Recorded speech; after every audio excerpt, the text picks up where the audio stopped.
menjawab pertanyaan dari penasihat hukum, rumus dari pasal 51 itu mengatakan tidak dipidana, niat strafbar atas suatu faith atau perbuatan ya. Nah tetapi kalau kita cermati lebih lanjut, sambil mungkin mohon izin apakah bisa ditampilkan, mohon izin majelis, apakah bisa ditampilkan rumusannya, baik ya. Jadi perbuatan ini sebenarnya adalah perbuatan pidana. Maka dari itu dalam pasal 51, mohon izin majelis apakah saya boleh menyerahkan juga?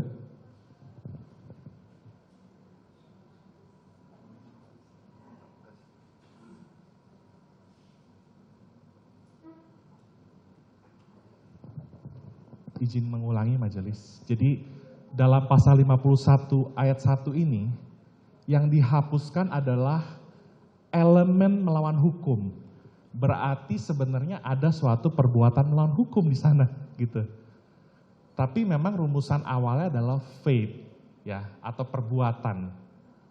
Nah, tapi dalam KUHP yang baru saja disahkan meskipun daya lakunya itu 3 tahun kemudian, tapi sekiranya ada nilai-nilai hukum yang mungkin bisa kita gali di sini. Dalam pasal 32 KUHP baru, setiap orang yang melakukan perbuatan yang dilarang. Jadi KUHP baru secara ekspresif verbis menyatakan bahwa setiap orang yang melakukan perbuatan yang dilarang karena adanya suatu perintah jabatan, maka dia tidak dipidana. Nah, lebih seperti itu. Nah, jadi ada penegasan dari KUHP bahwa perbuatan atau faith yang dimaksud dalam perintah jabatan atau amtelk bevel ini adalah perbuatan yang dilarang atau bisa dikatakan sebagai perbuatan yang bersifat melawan hukum atau wederrechtelijkheid. Demikian majelis. Mohon izin majelis diteruskan rekan saya.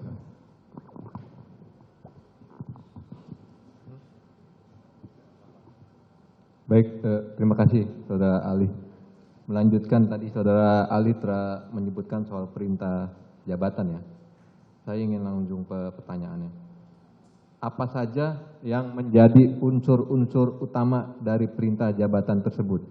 Dan perkembangan tafsir mengenai yang dimaksud soal penguasa yang berwenang dalam putusan pengadilan di Indonesia khususnya. Baik, terima kasih penasihat hukum.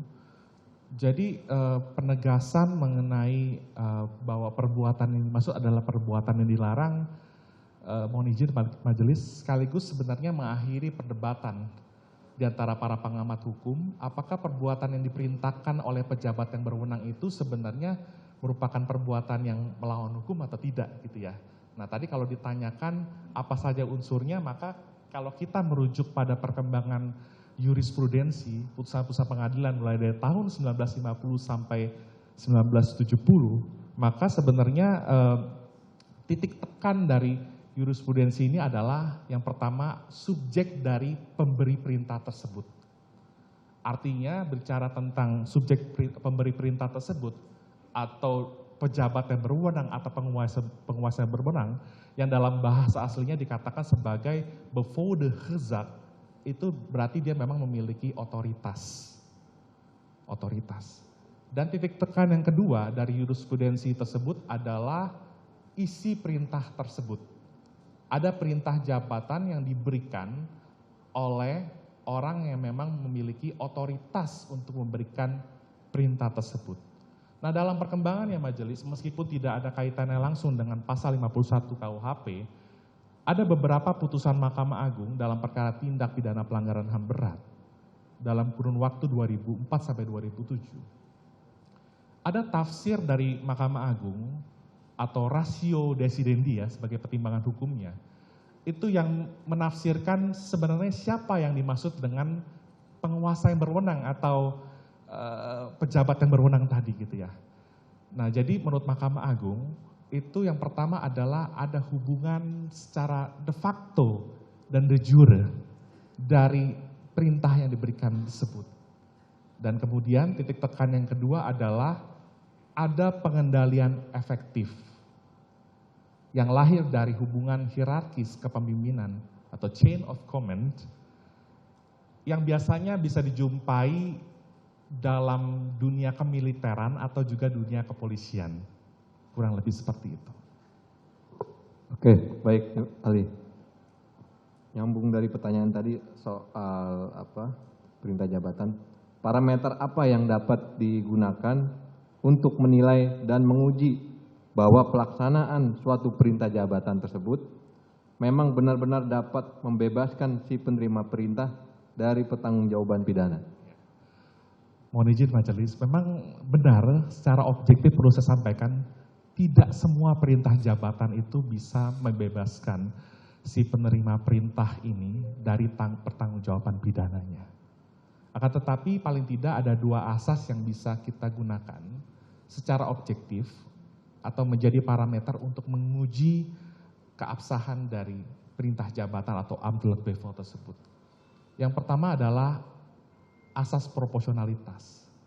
Proporsionalitas ini adalah berbicara mengenai bagaimana keadaan, bagaimana cara, bagaimana alat, sarana dan prasarana yang digunakan pada saat memberikan perintah dan pada saat perintah jabatan tersebut dilaksanakan. Dan yang kedua, terdapat asas subsidiaritas. Tadi saya sudah katakan bahwa ketika seorang menerima perintah jabatan dari seorang yang memiliki otoritas, sesungguhnya penerima perintah ini menghadapi konflik, ya, konflik antara dua kewajiban hukum. Di satu sisi dia menghindari kemungkinan dapat dipidana karena melakukan suatu perbuatan pidana, tapi di satu sisi dia harus ada ketaatan melaksanakan atau mentaati perintah tersebut. Nah, ketika diperhadapkan pada dua kewajiban ini, maka asas subsidiaritas akan menguji mana yang sebenarnya harus lebih dipilih oleh si penerima perintah. Dan pada umumnya, dari historical pembentukan pasal ini, umumnya orang akan lebih menaati perintah jabatan ketimbang menghindari kemungkinan dirinya dapat dipidana. Demikian.